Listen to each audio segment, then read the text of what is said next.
Hello everyone, I'm Mike Lersell with Cymer, and there's a lot of interest with EUV lithography as an enabling technology for the semiconductor industry.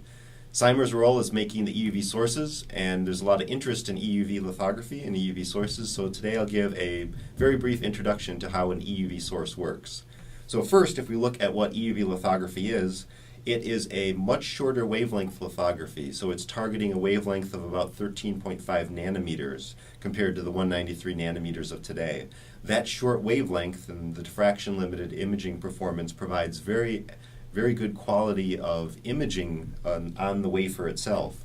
However, the short wavelengths also have a couple problems as well associated with how do you make 13.5 nanometer light, which I'll talk about today, as well as the fact that once we generate the EUV light, it bounces off a number of optics in the illuminator and the projection optics and the reticle inside the scanner, such that the actual transmission of light through the scanner is quite low. So the power levels we need to target are in excess of 100 watts of power for EUV light, even in the introductory phase.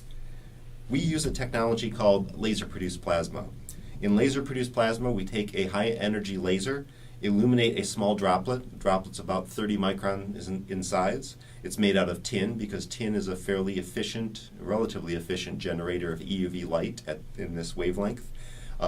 Generally, we form a hot, dense plasma by illuminating the droplet with the high-energy laser.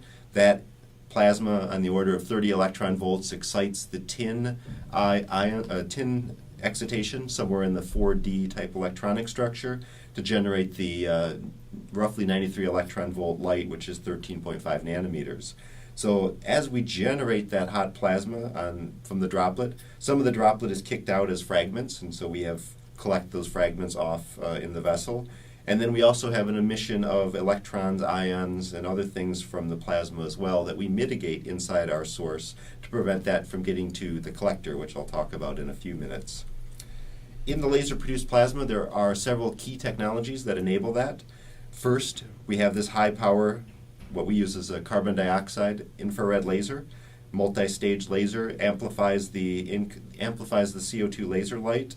It's about a 10 micron wavelength, and it's about 20 kilowatts when it leaves the drive laser. Typically that laser is located in the sub-fab at the end customer sites inside their manufacturing fabs. So it's transmitted up to the actual vessel itself, which is mounted against the scanner by the beam transport system, which is a series of mirrors that direct the light up to the source vessel. And then probably the heart of the source is where we have the small tin droplets generated by a droplet generator traversing across this vacuum vessel.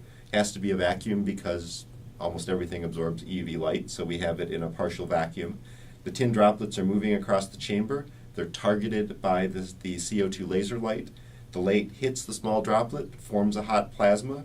That hot plasma then emits the EUV photons, as I described in the prior page. They bounce off the collector and they're focused into the intermediate focus point, which is the connection point with the scanner. We also, if you look at what the exact layout looks like of a Cymer LPP source, the CO2 laser itself is actually, as I said, is located in the subfab. It is fully interlocked inside this enclosure. We have sealed beam tubes that take the CO2 light, which is a high power laser, of course. So it's for safety. They go through the beam transport system up into the vacuum vessel where they strike the droplet, and then the light goes off into the scanner.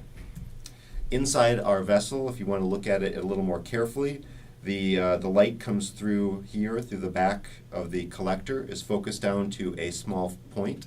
The 10 micron wavelength light is focused down to roughly 100 micron type diffraction limited size. The droplets are generated here. They're, as I said before, they're about 30 microns. They go across the vacuum system. We have a targeting system with a series of mirrors and actuators and sensors and cameras to make sure that we maintain the right targeting of the droplet, which is important for maintaining conversion efficiency of converting infrared light into the EUV light, as well as for maintaining dose control for the scanner, which of course is very important for wafer exposures.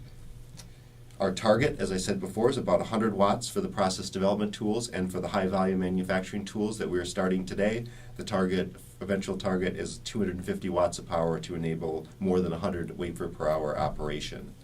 The collector mirror itself that collects the light and reflects it into the intermediate focus is shown here as an example. It's a little bit bigger than a ½ meter in diameter, highly polished because the wavelength determines the requirements on the flatness and figure of the mirror. And with a short wavelength, you need high precision with regards to flatness and figure. The mirror itself, the coating on the surface that actually reflects the EUV light selectively, is a multi-layer reflector made of alternating materials that selectively, because of the tuning that we have with regards to the thickness of these layers, selectively reflect the 13.5 nanometer light. Once that light is generated, here's a photo of an actual source that's getting ready to be attached to a scanner. This is one of the early tools that are used for the process development. Just to give you an example of the size of the source, the vessel itself is about 2 meters high. It attaches up to the scanner at this small point over here, and then there's a lot of the associated wiring for the targeting cameras and actuators as shown in this photo. After that, we wheel it into the clean room. We attach it to the scanner. The vessel itself goes inside the scanner enclosure, so it becomes an integral part of the overall scanner.